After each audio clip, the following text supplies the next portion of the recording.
إن الحمد لله نحمده ونستعينه ونستغفره ونؤمن به ونتوكل عليه ونعوذ بالله من شرور أنفسنا ومن سيئات أعمالنا من يهده الله فلا مضل له ومن يضلل فلا هادي له وأشهد أن لا إله إلا الله وحده لا شريك له وأشهد أن محمدا عبده ورسوله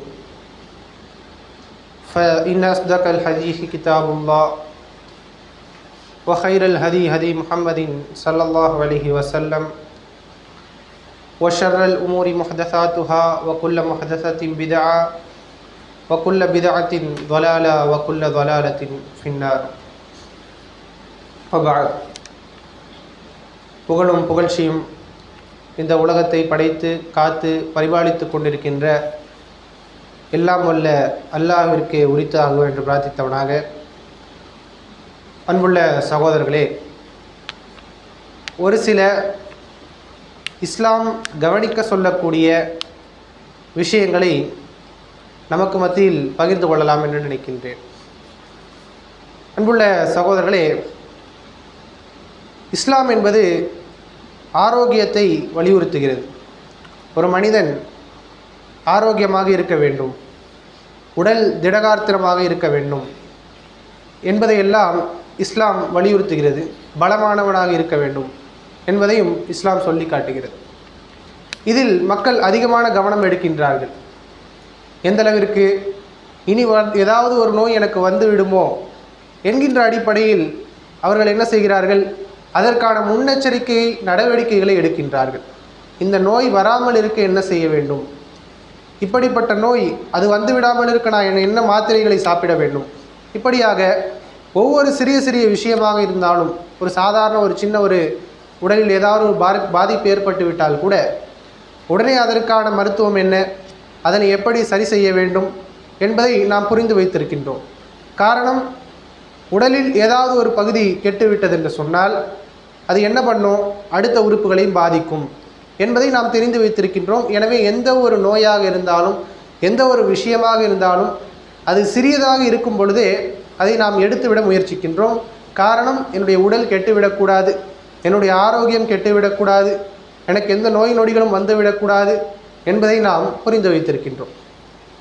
ஆனால் உண்மையிலேயே நவீன விஞ்ஞானம் சொல்லக்கூடிய விஷயம் என்ன அப்படின்னு பார்க்கின்ற நேரத்தில், எல்லா நோய்களுடைய அடிப்படை நவீன விஞ்ஞானம் சொல்லி காட்டுகின்ற நேரத்தில் அவருடைய மனதை தான் சொல்லுகிறது. நவீன விஞ்ஞானம் மட்டுமல்ல, குர்ஆனும் சொல்லி காட்டுவது அதை தான். அதனால தான் நீங்கள் நிறைய நோய்களை போய் டாக்டர்கிட்ட கேட்குற நேரத்தில் என்ன கேட்குறாங்க, நீங்கள் எதையாவது நினச்சி கவலைப்படுறீங்களா, நீங்கள் அதிகமாக கோவப்படுறீங்களா, உங்களுடைய மனசில் ஏதாவது பாதிப்பு இருக்கா, நீங்கள் டிப்ரெஷனில் இருக்கீங்களா, நீங்கள் தனிமையில் இருக்கீங்களா, உங்களுக்கு மன ரீதியான ஏதாவது பாதிப்புகள் இருக்கிறதா, இப்படி எல்லா நோய்களுக்கும் அடிப்படை காரணமாக சொல்வது எதை என்று பார்த்தால் இந்த உள்ளத்தை தான். ஒரு மனிதருக்கு திடீரென்று உடல் சரியில்லாமல் போகிறது, திடீரென்று ஒரு ஸ்தம்பித்த ஒரு நிலையை ஒரு மனிதர் அடைகின்றார். அவர் எதனால் அந்த நிலையை அடைகின்றார்? அதிர்ச்சியான ஒரு செய்தி அவருடைய உள்ளத்தை பாதித்திருக்கிறது. அதன் காரணமாக அவருடைய இதயத்தில் ஏதோ ஒரு பாதிப்பு ஏற்படுகிறது. இப்படியாக இந்த உடல் முழுவதற்குமான அடிப்படையாக விஞ்ஞானமும் சொல்லுகிறது, குர்ஆனும் சொல்லுகிறது என்று சொன்னால் என்ன விஷயம்? அது இந்த உள்ளம் என்கின்ற ஒரு விஷயம். எனவே இந்த உள்ளத்தில் நாம் மிக அதிகமான கவனத்தை எடுக்க வேண்டும். உடலுக்கு மட்டும்தான் நான் அதிகமான கவனத்தை கொடுப்பேன், உள்ளத்தை பற்றி நான் யோசிக்க மாட்டேன் என்று சொன்னால், நாம் அந்த உள்ளத்தை சரிவர கவனிக்காமல் இருந்தோம் என்று சொன்னால் நம்முடைய சிந்தனைகளை, உள்ளம் என்றால் என்ன, நம்முடைய சிந்தனைகள், நம்முடைய எண்ணங்கள், இதுவெல்லாம் ஓடிக்கொண்டிருக்கக்கூடிய பகுதி தான் உள்ளம் என்பது. இதை நாம் கவனிக்காமல் விட்டுவிட்டோம் என்று சொன்னால் அது நாளைக்கு மிகப்பெரிய ஆபத்தை ஏற்படுத்தும் என்பதை பார்க்கின்றோம். அல்லாஹ் ரப்புல் ஆலமீன் சொல்லி காட்டுகின்றான், வனஃப்ஸி வமா சவ்வாஹா, இந்த உள்ளத்தின் மீதும், இந்த உள்ளத்தை யார் செவ்வையாக்கினானோ, சிறந்த முறையில் அமைத்தானோ அவன் மீது சத்தியமாக சொல்லிவிட்டு அல்லாஹ் ரப்புல் ஆலமீன் சொல்லுகின்றான், ஃபஅல்ஹமஹா ஃபுஜூரஹா வ தக்வாஹா, இந்த உள்ளத்திற்கு அல்லாஹ் ரப்புல் ஆலமீன் எது நல்லது எது கெட்டது என்பதை சொல்லி கொடுத்திருக்கின்றான். அதை தான் நாம் மனசாட்சி என்று சொல்லுவோம். எது நல்ல விஷயம் எது கெட்ட விஷயம் என்பதை 4 பேர் சொல்லி தான் தெரியணுன்ற அவசியம் கிடையாது. இது நல்லது, இதை நான் செய்ய வேண்டும், இது கெட்டது, இதை நான் செய்யக்கூடாது என்பதை எல்லாம் யாருமே சொல்லிக் கொடுக்காமலேயே நம்முடைய உள்ளத்திற்கு அல்லாஹ் ரப்புல் ஆலமீன் இயல்பாக ஆக்கி வைத்திருக்கின்றான். கது அஃப்லஹ மன் ஜக்காஹா, இந்த உள்ளத்தை யார் தூய்மைப்படுத்தி கொண்டு சிறந்த முறையில் இந்த உள்ளத்தை நிர்வகித்து கொண்டாரோ அவர் வெற்றி அடைந்து விட்டார். வகது ஹாப மன் தஸ்ஸாஹா, யார் இந்த உள்ளத்தை கவனம் எடுக்காமல் அதை பாழாக்கி கொண்டாரோ அவர் தோல்வியடைந்து விட்டார் என்று அல்லாஹ் ரப்புல் ஆலமீன் சொல்லி காட்டுகின்றார். அப்போ இறைவன் இந்த விஷயத்தில் சொல்ல வருகின்ற விஷயம் என்ன அப்படின்னு பார்த்தீங்கன்னா, இந்த உள்ளத்தை நாம் பாதுகாத்து கொள்ள வேண்டும், இந்த உள்ளத்தை நாம் தூய்மைப்படுத்தி கொள்ள வேண்டும், இந்த உள்ளத்திற்கு நாம் ஒரு சில கவனங்களை கொடுக்க வேண்டும் என்பதை சொல்லி காட்டுகின்றார். இந்த உள்ளம் எப்படி பாதிப்படையும், எதன் காரணமாக இந்த உள்ளம் பாதிக்கப்படும் அப்படின்னு பார்க்குற நேரத்தில் நம்ம நினைக்கலாம் கவலைகள் உள்ளத்தை பாதிச்சிடும், டிப்ரெஷன் பாதிச்சிடும். ஆனால் இதற்கெல்லாம் ஆணி வேறான அடிப்படையான ஒரு காரணம் இருக்கிறது. எதனால் இந்த உள்ளம் பலகீனம் அடைகிறது என்று சொன்னால், பலகீனம் ஒரு உள்ளம் அடைந்தால்தான் அந்த உள்ளம் கவலையை ஏற்றுக்கொள்ளும். பலமான ஒரு உள்ளத்தில் கவலை வராது. ஒரு நல்ல பலமான ஒரு மனிதர்கிட்ட போய் என்ன கஷ்டம் அவருக்கு வந்து விட்டாலும் அவர் என்ன பண்ண மாட்டார், அவருடைய உள்ளம் பலமாக இருந்தால் சரி அல்லாஹ் பார்த்துப்பான் அப்படின்ட்டு என்ன பண்ணிடுவார், அதை கடந்து அதை தாங்கிக் கொள்ளக்கூடிய மனோபாங்கு தான் அவருக்கு இருக்குமே தவிர அதை தன்னுடைய உள்ளத்தில் போட்டு தன்னை தானே வருத்தி கொண்டு சாப்பாடு இல்லாமல் உணவு இல்லாமல் குடிபானங்கள் இல்லாமல் அவர் இருக்க மாட்டார். அப்போது எதன் காரணமாக இந்த உள்ளம் பலகீனமான ஒரு நிலையை அடைகிறது என்று சொன்னால், ரசூலுல்லாஹி ஸல்லல்லாஹு அலைஹி வஸல்லம் சொல்லி காட்டினார்கள், துஅரதுல் ஃபிதன் அலா குலூப், அதாவது இந்த உள்ளத்திற்கு அதிகமான கெட்ட எண்ணங்கள் வரும், கெட்ட சிந்தனைகளும் கெட்ட எண்ணங்களும் இந்த உள்ளத்திற்கு வந்து கொண்டே இருக்கும். ஃபஐய கல்வின் உஷ்ரிபஹா, எந்த உள்ளம் இந்த கெட்ட எண்ணங்களை எல்லாம் அப்படியே உள்வாங்கிக் கொள்கிறதோ, மனிதன் என்று சொன்னால் அவனுக்கு அதிகமான கெட்ட சிந்தனைகள் வரும், தவறான தேவையற்ற யோசனைகள் எல்லாம் வந்து கொண்டிருக்கும். இதை நாம் எப்படி கடந்து செல்ல வேண்டும் என்று சொன்னால், அதனை கண்டும் காணாமல் நாம் கடந்து சென்று விட வேண்டும். யார் அந்த செய்திகளை எல்லாம் அந்த சிந்தனைகளை எல்லாம் கொஞ்சம் கொஞ்சமாக உள்வாங்கிக் கொள்கிறாரோ, அந்த கெட்ட சிந்தனை எப்படி வரும்னு ரசூலுல்லாஹி ஸல்லல்லாஹு அலைஹி வஸல்லம் சொன்னார்கள். இந்த பாய் இருக்குல்லவா, இந்த பாயில் எப்படி குச்சி அடுக்கப்பட்டு இருக்கிறதோ, ஒரு குச்சிக்கு அடுத்து இன்னொரு குச்சி, இப்படி தொடர்ச்சியாக கெட்ட சிந்தனைகள் இந்த உள்ளத்திற்கு வந்து கொண்டே இருக்கும். யார் இந்த கெட்ட சிந்தனைகளை உள்வாங்கிக் கொள்கிறாரோ அவருடைய உள்ளத்தில் ஒரு கெட்ட சிந்தனையை உள்வாங்குவார் என்று சொன்னால் ஒரு கருப்பு புள்ளி இடப்படும். எத்தனை கருப்பு புள்ளி? ஒரு கெட்ட சிந்தனையை அவர் என்ன பண்ணுறாரு, உள்வாங்கிறார். அதன் காரணமாக அவருடைய உள்ளத்தில் ஒரே ஒரு கருப்பு புள்ளி இடப்படும். அடுத்த சிந்தனையை அவர் யோசிக்கிறாரா, கெட்ட சிந்தனையை அவர் அப்படியே சரி காண்றாரா, அதை நினச்சி சந்தோஷப்படுறாரா, இன்னொரு கருப்பு புள்ளி இடப்படும். அடுத்து 3வது இன்னொரு கருப்பு புள்ளி இடப்படும். இந்த உள்ளம் என்றால் என்னன்னு நம்ம அதுக்கு முன்னாடி தெரிஞ்சுக்கணும். நம்ம எல்லாரும் என்ன யோசிக்கிறோம், உள்ளம் என்றால் என்ன என்று சொன்னால் அல்லாஹ் ரப்புல் ஆலமீன் அதையும் தன்னுடைய திருமறையில் சொல்லி காட்டுகின்றார். அல்லதி ஃபிஸ் சுதூர், இந்த உள்ளம் என்பது எங்கே இருக்கிறது என்று சொன்னால் இந்த நெஞ்சினுடைய இந்த பகுதியில் இருக்கக்கூடிய அந்த இதயம் என்று சொல்கிறோம் அல்லவா, அதைத்தான் இஸ்லாம் உள்ளம் என்று சொல்லி காட்டுகிறது. அந்த உள்ளத்தை தான் அல்லாஹ்வுடைய தூதர் சொல்லிக் கொண்டே வருகிறார்கள். ஒரு கெட்ட சிந்தனையை அவர் உள்வாங்குவார் என்று சொன்னால் ஒரு கருப்பு புள்ளி இடப்படும், இன்னொரு கெட்ட சிந்தனையை உள்வாங்குவார் என்று சொன்னால் இன்னொரு கருப்பு புள்ளி இடப்படும். இப்படியாக கருப்பு புள்ளிகள் போட்டுக்கொண்டே வருகின்ற நேரத்தில் கடைசியில் அந்த உள்ளம் எப்படி மாறிவிடும் என்று சொன்னால் முழுமையான கருப்பு உள்ளமாக மாறிவிடும். அப்படின்னா அதை வெளியில் பார்க்க முடியாது, ஆனால் நம்முடைய உள்ளம் இருண்டு விடும், கருமை அடைந்து விடும். இப்படி ஒரு நிலையை ஒரு உள்ளம் அடைந்து விடும். யார் இந்த கெட்ட சிந்தனைகளை உள்வாங்காமல் அதை கவனத்தில் எடுக்காமல் இறைவனிடத்தில் அதை தட்டி விட்டுட்டு போய்கிட்டே இருக்காரோ அவரிடத்துல ஒரு வெள்ளை புள்ளி இடப்படும். இந்த உள்ளம் எப்படி மாறும் என்று சொன்னால் வெள்ளை புள்ளிகள் இடப்பட்டு கடைசியில் ஒரு வெண்மை நிற உள்ளமாக இது மாறும். ஒரு உள்ளம் எப்படி இருக்கும், ஒரு மனிதருடைய உள்ளம் வெண்மை நிற உள்ளமாக இருக்கும், இன்னொரு மனிதருடைய உள்ளம் முழுமையாக கருப்பு நிறம் உள்ள உள்ளமாக இருக்கும். இப்போ 2 உள்ளங்கள், இந்த 2 உள்ளங்களில் யார் இந்த வெண்மை நிற அந்த உள்ளத்தை வைத்திருக்கிறாரோ அவருக்கு எல்லா நன்மைகளும் எப்படி என்று தெரியும், எல்லா தீமைகளும் எதுவென்று தெரியும், இந்த இடத்தில் நாம் எப்படி செயல்பட வேண்டும் என்று தெரியும், இந்த இடத்தில் நான் இதை செய்யக்கூடாது என்று தெரியும். அதைத்தான் நாம் மனசாட்சி என்று சொல்கின்றோம். என்னுடைய மனசாட்சியின்படி நான் செயல்படுகிறேன். அதைத்தான் இஸ்லாமும் சொல்லி காட்டுகிறது. இவருடைய உள்ளம் என்பது வெண்மையான ஒரு உள்ளமாக இருக்கும், ஆரோக்கியமான ஒரு உள்ளமாக இருக்கும், சிறந்த ஒரு உள்ளமாக இருக்கும். ஆனால் எந்த மனிதர் அந்த கெட்ட சிந்தனைகளை உள்வாங்கி அவருடைய உள்ளம் கருப்பாக மாறியதோ அவருடைய உள்ளம் கடைசியில் எப்படி மாறிவிடும் தெரியுமா? ஒரு ஜாடியை எடுத்து அந்த ஜாடியை கவுத்து வைச்சா அதற்குள் தண்ணீர் ஊற்றுறோம்னு வச்சுக்கோங்களேன், அதில் எதுவுமே நிற்காது, எந்த ஒரு தண்ணியும் நிற்காது. இதே போன்ற ஒரு காலியான ஒரு உள்ளமாக மாறிவிடும். ரசூலுல்லாஹி ஸல்லல்லாஹு அலைஹி வஸல்லம் சொல்லிவிட்டு சொன்னார்கள், லா யஅரிஃபு மஅரூஃபா வலா யுன்கிரு முன்கரா. நன்மை என்னவென்றே அந்த உள்ளத்திற்கு தெரியாது, தீமை இது தீமையா என்றே அந்த உள்ளத்திற்கு தெரியாது. அப்படிப்பட்ட ஒரு உள்ளமாக மாறிவிடும் என்பதை ரசூலுல்லாஹி ஸல்லல்லாஹு அலைஹி வஸல்லம் சொல்லி காட்டினார்கள். அப்போது மனிதர்களுடைய உள்ளங்களில் கெட்ட சிந்தனைகள் வரும், தேவையற்ற யோசனைகள் வரும், நமக்கு தேவையில்லாத கவலைகள் வரும். இதையெல்லாம் நாம் கண்டுகொண்டே இருக்கக்கூடாது. என்ன செய்யணும்? அது வரத்தான் செய்யும், அதை நான் பெரிய கவனம் எடுத்துக்கொள்ளக்கூடாது என்று கடந்து போய் கொண்டே இருக்க வேண்டும். நாம் எப்போ அந்த கெட்ட சிந்தனையோ அல்லது கவலைகளையோ அல்லது தேவையற்ற எண்ணங்களையோ உட்கார்ந்து சிந்திக்கிறோமோ அப்பொழுதுதான் நம்முடைய உள்ளம் கொஞ்சம் கொஞ்சமாக அது பாதிப்பு அடையும் என்பதை ரசூலுல்லாஹி ஸல்லல்லாஹு அலைஹி வஸல்லம் சொல்லி காட்டினார்கள். அதே நேரத்தில் இந்த கெட்ட சிந்தனை என்பது எல்லா மனிதர்களுக்கும் வரும். அது யாராக இருந்தாலும் சரி, நபிமார்களாக இருந்தாலும் சரி, யாராக இருந்தாலும் வரும். ரசூலுல்லாஹி ஸல்லல்லாஹு அலைஹி வஸல்லம் சொல்லி காட்டுகிறார்கள், இன்னஹு லயுகானு அலா கல்வி, என்னுடைய உள்ளத்தில் கரைப்படுகிறது. ரசூலுல்லாஹி ஸல்லல்லாஹு அலைஹி வஸல்லம் அவருடைய உள்ளம் எவ்வளோ ஒரு தூய்மையான உள்ளமாக அந்த உள்ளம் இருந்திருக்கும். அப்படிப்பட்ட அல்லாஹ்வுடைய தூதர் ஸல்லல்லாஹு அலைஹி வஸல்லம் சொல்லுகிறார்கள், என்னுடைய உள்ளத்திலும் கரைப்படுகிறது. நான் ஒரு நாளைக்கு 100 முறை இறைவனிடத்தில் பாதுகாவல் தேடுகிறேன் என்று ரசூலுல்லாஹி ஸல்லல்லாஹு அலைஹி வஸல்லம் சொல்லி காட்டினார்கள். பாவ மன்னிப்பு தேடுகிறேன் என்று சொல்லி காட்டினார்கள்.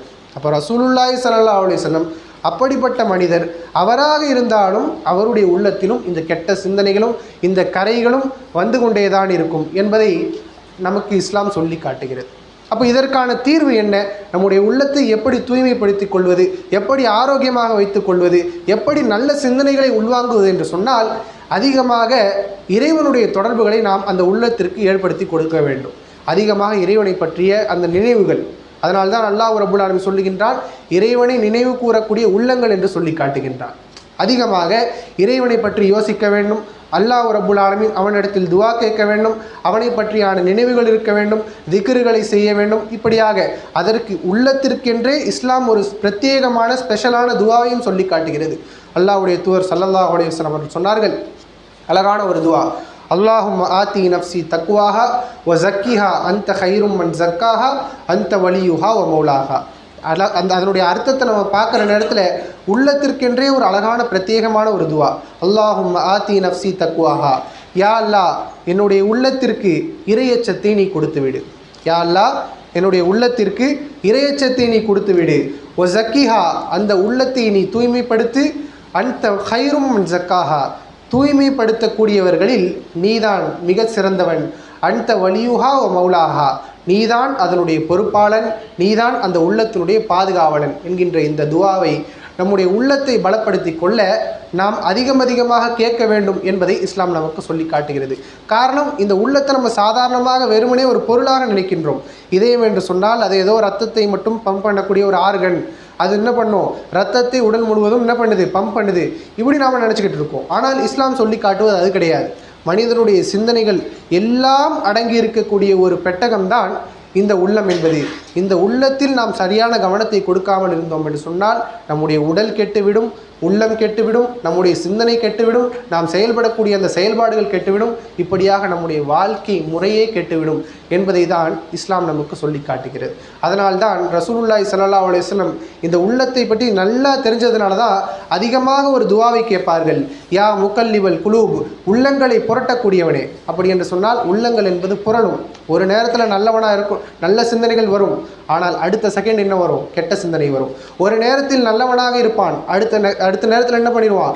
கெட்டவனாக மாறிடுவான். இப்படியாக உள்ளம் என்பது புரண்டு கொண்டே இருக்கும். அதனால் தான் ரசூலுல்லாஹி ஸல்லல்லாஹு அலைஹி வஸல்லம் சொல்லி காட்டினார்கள், யா முகல்லிபல் குலூப் உள்ளங்களை புரட்டக்கூடியவனே, சப்பித் கல்வி அலா தீனிக் என்னுடைய உள்ளத்தை உனது மார்க்கத்தில் நிலை பெறச் செய்வாயாக என்று அல்லாஹ்வுடைய தூதர் ஸல்லல்லாஹு அலைஹி வஸல்லம் அவர்கள் அதிகமாக இந்த துவாவை கேட்கக்கூடியவர்களாக இருந்தார்கள். இதற்கெல்லாம் மேலாக ஒரே வரியில் ரசூலுல்லாஹி ஸல்லல்லாஹு அலைஹி வஸல்லம் அவர்கள் சொல்லி காட்டினார்கள்.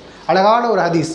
மக்களே, அலா அறிந்து கொள்ளுங்கள், இன்னஃபில் ஜசதி முதுகா இந்த உடம்பு இருக்கு இல்லையா, இந்த உடம்பிலே ஒரு சிறிய ஒரு சதை துண்டு இருக்கிறது. இதா சலுஹத் அந்த சதை துண்டு கெட்டுவிட்டால் சலுஹல் ஜசது குல்லு அவருடைய உடல் முழுவதுமே கெட்டுவிடும். அப்படி என்று சொன்னால் உடலிலும் நோய் வரும், அவருடைய சிந்தனைகளும் தவறாக மாறும். இப்படி இந்த சிறிய ஒரு சதை துண்டு கெட்டுவிடும் என்று சொன்னால் அவருடைய உடல் முழுவதும் கெட்டுவிடும். அதே நேரத்தில் ஒய்தா சலுஹத், அது சீரடைந்து விட்டால் அவருடைய உடல் முழுவதும் சீரடைந்துவிடும். அது கெட்டுவிட்டதுன்னு சொன்னால் அவருடைய உடல் முழுவதும் கெட்டுவிடும். அலா வஹியல் கல்ப், அறிந்து கொள்ளுங்கள் மக்களே, அதுதான் உள்ளம் என்பதை ரசூலுல்லாஹி ஸல்லல்லாஹு அலைஹி வஸல்லம் சொல்லி காட்டினார்கள். அப்போ இந்த உள்ளம் என்பது இதை நாம் பாதுகாக்கக்கூடிய ஒரு விஷயமாக இருக்க வேண்டும். எந்த ஒரு நேரத்திலும் அதை விடக்கூடாது. அல்லாஹ் ரப்புல் ஆலமீன் சில கெட்டுப்போன உள்ளங்களை பற்றி தன்னுடைய திருமறையில் பேசுகின்றான். அல்லாஹ் ரப்புல் ஆலமீன் சொல்லுகின்றான், அதாவது சும்ம கசத் குலூபுஹும், இதற்கு முன்னால் யாரெல்லாம் கெட்ட மனிதர்களாக வாழ்ந்தார்களோ அவர்களை பற்றி அல்லாஹ் ரப்புல் ஆலமீன் சொல்லுகின்ற நேரத்தில் அவர்களுடைய உள்ளம் கடுமையாக ஆகிவிட்டது. எந்த அளவிற்கு கடுமையாக ஆகிவிட்டது தெரியுமா? ஃபஹிய கல் ஹிஜாரதி ஓ அஷத்து கஸ்வா, ஒரு பாறாங்கல் எப்படி கடுமையாக இருக்குமோ அதே போன்று அவர்களுடைய உள்ளங்களும் கடுமையாக மாறிவிட்டது என்று சொல்லிவிட்டு அதோடு அல்லாஹ் ரப்புல் ஆலமீன் நிறுத்தவில்லை. ஒ இன்ன மினல் ஹிஜாரதி லமா யத்தஃபஜ்ஜரு மின்ஹுல் அன்ஹார் ஒ இன்ன மின்ஹா லமா யஷக்ககு ஃபயஹ்ருஜு மின்ஹுல் மா ஒ இன்ன மின்ஹா லமா யஹ்பித்து மின் ஹஷியத்தில்லா, பாறையில் கூட சில நேரங்களில் வெடிப்பு ஏற்பட்டு அதிலிருந்து நீர் அருவிகள் ஓடும், பாறையில் கூட சில ஆறுகள் ஓடும், பாறை கூட சில நேரத்தில் இறைவனுடைய அச்சத்தின் காரணமாக மலையின் மேலிருந்து உருண்டு விழுந்துவிடும். ஆனால் அதையும் விட இவர்களுடைய உள்ளங்கள் கடுமையாகிவிட்டன என்று அல்லாஹ் ரப்புல் ஆலமீன் சொல்லுகின்றான். யாரை பார்த்து சொல்லுகின்றான்? இந்த உலகத்தில் யார் கெட்ட மனிதர்களாக வாழ்ந்தார்களோ, இறைவனை பற்றி சிந்திக்காதவர்களாக வாழ்ந்தார்களோ, இறைவனை புறக்கணிக்கக்கூடியவர்களாக வாழ்ந்தார்களோ அவர்களுடைய உள்ளங்களை அல்லாஹ் ரப்புல் ஆலமீன் குற்றம் சொல்லுகின்றான். இவர்களுடைய உள்ளங்கள் பாறைகளை விட கடுமையாக மாறிவிட்டன. பாறையில் கூட சில நேரங்களில் ஈரம் இருக்கும், ஆனால் இவர்களுடைய உள்ளங்களில் ஈரம் இல்லை என்பதை அல்லாஹ் ரப்புல் ஆலமீன் சொல்லி காட்டுகின்றான். நாளைக்கு மறுமையில் எல்லா மனிதர்களும் கஷ்ட நேரத்தில் இருப்பார்கள். அந்த நேரத்தில் அல்லாஹ் ரப்புல் ஆலமீன் சொல்லுகின்றான், யௌம லா யன்ஃபஉ மாலு வலா பனூன், அன்றைய மறுமையினுடைய தினத்திலே எந்த ஒரு பொருளாதாரமோ பிள்ளை செல்வங்களோ பயனளிக்காது. இல்லாமன் அத்தல்லாஹ பி கல்பின் சலீம், தூய்மையான உள்ளத்தோடு யார் வருகின்றாரோ அவருடைய உள்ளம் மட்டும்தான் நாளைக்கு அவருக்கு பயனளிக்கும் என்பதை அல்லாஹ் ரப்புல் ஆலமீன் சொல்லி காட்டுகின்றான். அன்புள்ள சகோதரர்களே, இது போன்ற விஷயங்களிலிருந்து நாம் பெற வேண்டிய படிப்பினை, இந்த உள்ளம் என்பது நாம் சாதாரணமாக நினைக்கக்கூடிய ஏதோ ஒரு உறுப்பு மட்டும் கிடையாது. இதுதான் நம்முடைய வாழ்க்கைக்கான அடிப்படையாக இஸ்லாம் சொல்லி காட்டுகின்றது.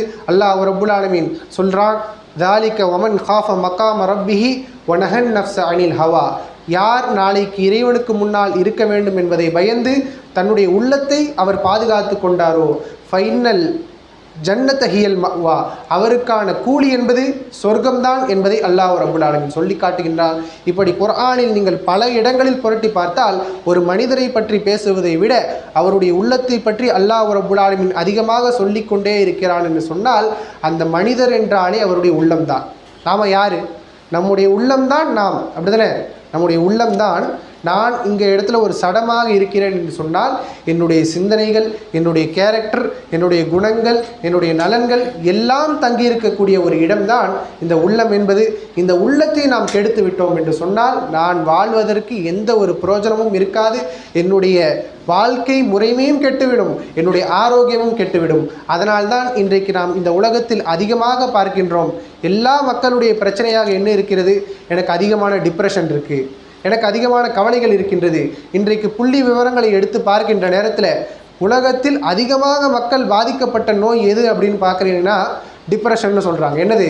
மன அழுத்தம், மனதில் ஏற்படக்கூடிய கவலைகள், கஷ்டங்கள், நோய்கள், இப்படியாக மன ரீதியான உள்ள ரீதியான சிந்தனைகள் தான் இன்றைக்கு இந்த உலகத்தில் அதிகமாக இருந்து கொண்டிருக்கின்றது. அதற்கு இன்றைக்கு மருந்துகள் அதிகமாக தயாரிக்கப்பட்டு கொண்டிருக்கிறது. இந்த உள்ள நோய்களுக்கு மருந்துகள் தயாரிக்கக்கூடிய தொழில் நிறுவனங்கள் இன்றைக்கு அதிகமாக அதிகரித்திருக்கின்றன. காரணம், மக்களுடைய உள்ளங்கள் இன்றைக்கு எதை பிடிக்க வேண்டும், எப்படி வாழ வேண்டும், என்கின்ற அடிப்படைகள் எல்லாம் தெரியாதவர்களாக தங்களுடைய உள்ளத்தை பறிகொடுத்தவர்களாக அதிகமான மக்கள் வாழ்வதால் தான் இது போன்ற கவலைகள் இருக்கின்றது.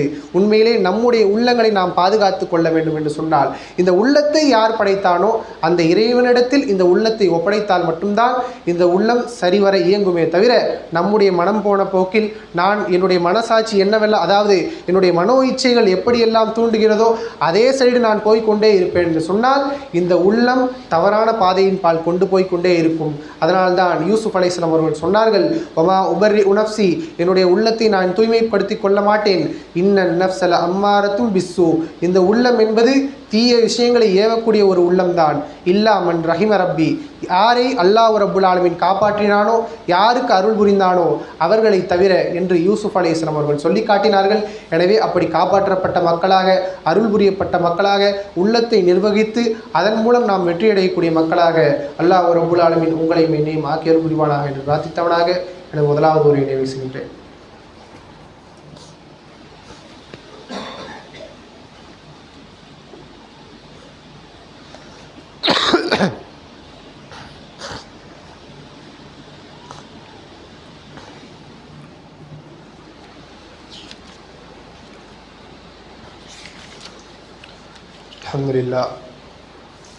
அல்ஹம்துலில்லாஹி அல்லதி ஹதானா லிஹாதா வமா குன்னா லினஹ்ததி லௌலா அன் ஹதானல்லாஹ்.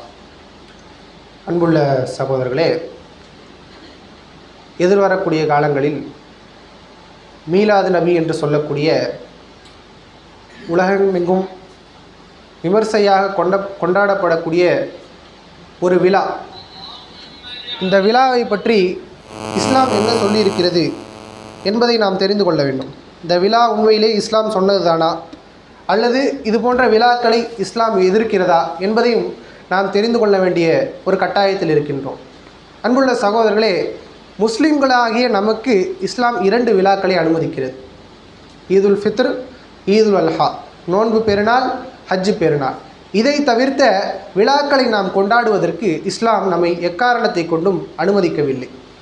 ரசூலுல்லாஹி ஸல்லல்லாஹு அலைஹி வஸல்லம் அவர்களுடைய பிறந்த நாளை கொண்டாடுகிறார்கள். உண்மையிலேயே இது மார்க்கம் காட்டி தந்ததா அல்லது மார்க்கத்திற்கு எதிரானதா என்று பார்க்கின்ற நேரத்தில் ரசூலுல்லாஹி ஸல்லல்லாஹு அலைஹி வஸல்லம் அவர்கள் வாழுகின்ற காலத்தில் இதை கொண்டாடினார்களா? முதலாவது கேள்வி என்ன? ரசூலுல்லாஹி ஸல்லல்லாஹு அலைஹி வஸல்லம் இதை செஞ்சு காமிச்சாங்களா? காரணம், இந்த மார்க்கம் எது ஆதாரம் இருக்கிறதோ அதன் அடிப்படையில் மட்டும்தான் செயல்பட வேண்டும். ரசூலுல்லாஹி ஸல்லல்லாஹு அலைஹி வஸல்லம் சொன்னார்கள், மன் அஹ்தஸ ஃபீ அம்ரினா ஹாதா மா லைஸ மின்ஹு ஃபஹுவ ரத்துன், யார் இந்த மார்க்கத்தில் இல்லாத ஒரு காரியத்தை செய்கின்றாரோ அது நிராகரிக்கப்படும். இன்னொரு இடத்துல ரசூலுல்லாஹி ஸல்லல்லாஹு அலைஹி வஸல்லம் சொல்லுகின்றார்கள், குல்லு பித்அத்தின் வலாலா வ குல்லு வலாலத்தின் ஃபின்னார், யார் இந்த மார்க்கத்தின் பெயரால் இல்லாத ஒரு விஷயத்தை செய்கின்றாரோ அவர் வழிகேடர், அவர் செய்யக்கூடிய அந்த செயல் நரகத்தில் இருக்கும் என்று ரசூலுல்லாஹி ஸல்லல்லாஹு அலைஹி வஸல்லம் கடுமையான எச்சரிக்கைகளை சொல்லுகின்றார்கள்.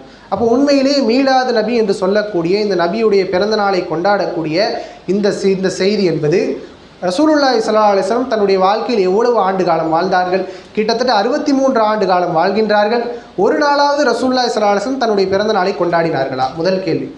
அல்லது ரசூலுல்லாஹி ஸல்லல்லாஹு அலைஹி வஸல்லம் அவர்களுக்காக தங்களுடைய உயிர்களை தியாகம் செய்த சஹாபாக்கள் யாராவது ரசூலுல்லாஹி ஸல்லல்லாஹு அலைஹி வஸல்லம் அவர்களை நோக்கி அம்புகள் வருகின்றது, அப்படியே தன்னுடைய கையை வைத்து அந்த அம்புகளை தடுக்கின்றார் தல்ஹத் இப்னு உபைதுல்லா. இப்படியாக ரசூலுல்லாஹி ஸல்லல்லாஹு அலைஹி வஸல்லம் அவர்களை தங்களை உயிரை கொடுத்து பாதுகாத்த சஹாபாக்கள் யாராவது இந்த மீலாது விழாவை கொண்டாடி இருக்கிறார்களா?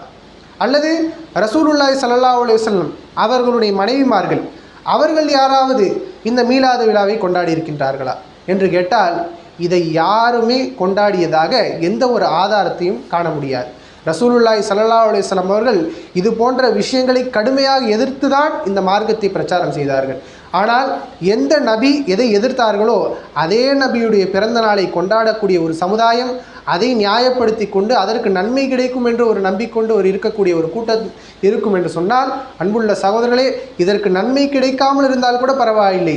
உண்மையிலே இஸ்லாம் சொல்லி காட்டக்கூடியது இதற்கு கடுமையான தண்டனைகளை தான் இஸ்லாம் சொல்லி காட்டுகின்றது. வெறுமனே கொண்டாடினால் கூட பரவாயில்லை, அவர்கள் ஓதக்கூடிய அந்த மௌலூதில் அதிகமான ஷிர்கான வார்த்தைகள், அதாவது நபி அவர்களை பார்த்து நீங்கள் தான் எங்களுடைய பாவங்களை மன்னிக்கக்கூடியவர்கள். அல்லாஹ் ரப்புல் ஆலமீன் திருமறையில் சொல்லி காட்டுகின்றான், அல்லாஹ் ரப்புல் ஆலமீன் தான் பாவங்களை மன்னிப்பவன் என்று சொல்லி காட்டுகின்றான். ஆனால் இவர்கள் என்ன எழுதி வைத்திருக்கின்றார்கள்? எங்களை நீங்கள் தான் பாவங்களிலிருந்து மன்னிக்கிறீர்கள், நீங்கள் தான் எங்களை நரகத்திலிருந்து காப்பாற்றுகிறீர்கள். இப்படியாக என்ன ஷிர்கான வார்த்தைகள், என்ன இஸ்லாத்திற்கு முரணான பொய் பிரச்சாரங்கள் எல்லாம் இருக்குமோ அத்துணையும் எழுதி வைத்து நபி அவர்களை நாங்கள் தான் நேசிக்கின்றோம் என்று சொல்லிக்கொண்டு அவர்கள் இது போன்ற விஷயங்களை கொண்டாடுகிறார்கள் என்று சொன்னால், அன்புள்ள சகோதரர்களே, அவர்களுடைய எண்ணங்கள் சரியாக இருந்தாலும், அவர்கள் நினைக்கக்கூடிய நல்ல விஷயமாக இருந்தாலும் இஸ்லாம் இதற்கு கூலியும் தராது. அதற்கு மாற்றமாக என்ன தரும்? தண்டனையை தான் தரும். காரணம், வெறும் கொண்டாடுவதே தவறு. அதே நேரத்தில் அதில் அதிகமான ஷிர்கான வார்த்தைகள், இறைவனுக்கு இணை வைக்கக்கூடிய வார்த்தைகள், இறைவனை பற்றி அதாவது ரசூலுல்லாஹி ஸல்லல்லாஹு அலைஹி வஸல்லம் அவர்களை இறைவனை விட அதிகமாக உயர்த்தக்கூடிய புகழ்களை கொண்டு இவர்கள் புகழ்கிறார்கள். அதனால்தான் ரசூலுல்லாஹி ஸல்லல்லாஹு அலைஹி வஸல்லம் மரணிக்கின்ற நேரத்தில் சொல்லிவிட்டு சென்றார்கள், லா துத்ரூனி, என்னை வரம்பு கடந்து நீங்கள் புகழாதீர்கள். கமா அதரத்தின் நசாரா ஈசா இப்னு மரியம, எப்படி கிறிஸ்தவர்கள் ஈசா அலைஹிஸ்ஸலாம் அவர்களை வரம்பு கடந்து புகழ்ந்தார்களோ அதுபோன்று நீங்கள் என்னை புகழாதீர்கள். என்னை நீங்கள் புகழ்வதாக இருந்தால் அப்துல்லாஹி வ ரசூலு, இறைவனுடைய அடிமை, இறைவனுடைய தூதர் என்ற வார்த்தையை மட்டும் சொல்லுங்கள் என்று ரசூலுல்லாஹி ஸல்லல்லாஹு அலைஹி வஸல்லம் நேரடியாக சொல்லிக்காட்டு சென்றிருக்க, இவர்கள் புகழ்ச்சி என்ற பெயரால் இறைவனுடைய அந்தஸ்துகளை, இறைவனுக்கு கொடுக்கக்கூடிய தன்மைகளை அல்லாஹ்வுடைய தூதர் ஸல்லல்லாஹு அலைஹி வஸல்லம் அவருக்கு கொடுக்கிறார்கள் என்று சொன்னால், இணை வைப்பான இந்த வார்த்தைகளை கொண்ட இந்த மௌலூதுகளை படித்துக்கொண்டு நாங்கள் நன்மையை நாடுகிறோம் என்று சொல்வார்கள் என்று சொன்னால், அல்லாஹ்வுடைய தூதர் ஸல்லல்லாஹு அலைஹி வஸல்லம் அவர்கள் எதை எதிர்த்தார்களோ அதைத்தான் இவர்கள் இன்று செய்து கொண்டிருக்கின்றார்கள்.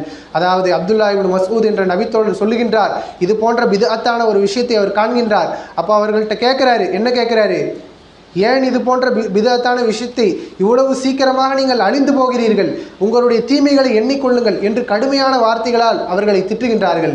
அப்போது அந்த பிதஅத்துகளை செய்யக்கூடிய அந்த மனிதர்கள் சொன்னார்கள் அப்துல்லாஹ் இப்னு மஸ்ஊதிடம், என்ன சொன்னார்கள்? நாங்கள் நன்மையை தானே செய்கிறோம், நாங்கள் என்ன கெட்டதையா செய்கிறோம்? நாங்கள் நன்மையை செய்வதில் எங்களுக்கு என்ன கெட்டது வந்துவிட போகிறது என்று கேட்கின்ற நேரத்தில் அப்துல்லாஹ் இப்னு மஸ்ஊத் ரலியல்லாஹு அன்ஹு அவர்கள் சொன்னார்கள், எவ்வளோ மக்கள் மனதில் நன்மையைத்தான் நினைக்கின்றார்கள், ஆனால் அந்த நன்மைகளை அவர்களால் அடைந்து கொள்ள முடியாது. அதற்கு மாற்றமாக நீங்கள் தீமைகளை தான் அடைந்து கொண்டிருக்கிறீர்கள் என்பதை சொல்லி காட்டினார்கள். எனவே இந்த மார்க்கத்தின் பெயரால், இந்த மார்க்கத்தில் இல்லாத ஒரு விஷயத்தை நாம் ஏற்படுத்துவோம் என்று சொன்னால் அதற்கு பெயர் பித்அத். அதுக்கு பெயர் என்னது? மார்க்கத்தில் ஏற்படுத்தக்கூடிய பித்அத், புதுமைகள். இந்த புதுமைகள் எல்லாம் வழிகேடுகள். ஒவ்வொரு வழிகேடும் நரகத்தில் இருக்கும். அது நல்ல பித்அத்தாக இருந்தாலும் சரி, அல்லது கெட்ட பித்அத்தாக இருந்தாலும் சரி, குல்லு பித்அத்தின் தலாலா. அதாவது ஒவ்வொரு ஜும்மாவுடைய ஆரம்பத்தில் என்ன சொல்லுகின்றோம்? குல்ல பிதஅத்தின் தலாலா வக்குல்ல தலாலத்தின் ஃபின்னார். ஒரு பிதஅத்தும் வழிகேடாகும், ஒவ்வொரு வழிகேடும் நாளைக்கு நரகத்தில் இருக்கும் என்பதை நமக்கு இஸ்லாம் எச்சரித்து தந்திருக்கிறது. எனவே இது போன்ற விஷயங்களில் கவனமோடு இருக்க வேண்டும். நம்முடைய சகோதரர்கள் யாராவது இது போன்ற விஷயங்களில் நாம் ஈடுபடக்கூடியவர்களாக இருந்தால் அதை தவிர்த்து கொள்ள வேண்டும். காரணம், நன்மை கிடைக்காமல் இருந்தால் கூட பரவாயில்லை, அதற்கு மாற்றமாக ஷிர்க் என்னும் பாதக செயல், இன்ன ஷிர்க் அல்ல துல்முன் அதீம், ஷிர்க் என்பது மிகப்பெரிய ஒரு அநீதம், அதற்கு மன்னிப்பே கிடையாது என்று அல்லாஹ் ரப்புல் ஆலமீன் சொல்லி காட்டுகின்றான். அப்படிப்பட்ட ஷிர்கியத்தான வார்த்தைகள் இவைகளில் அடங்கியிருக்கிறது. எனவே இவைகளை முற்றிலும் தவிர்த்து, முற்றிலும் எதிர்த்து, இது போன்ற விஷயங்களை அழித்தொழித்து அல்லாஹ்வுடைய தூதர் ஸல்லல்லாஹு அலைஹி வஸல்லம் அவர்கள் எந்த தூய்மையான மார்க்கத்தை நமக்கு காட்டி தந்தார்களோ அந்த மார்க்கத்தில் நிலைத்து நாளைக்கு வெற்றி பெறக்கூடிய மக்களாக அல்லாஹ் ரப்புல் ஆலமீன் உங்களையும் என்னையும் ஆக்கியருள் புரிய வேண்டும். வாஹிர் தஅவானா அல்ஹம்துலில்லாஹி ரப்பில் ஆலமீன். அஸ்ஸலாமு அலைக்கும் வரஹ்மத்துல்லாஹி வபரகாத்துஹு.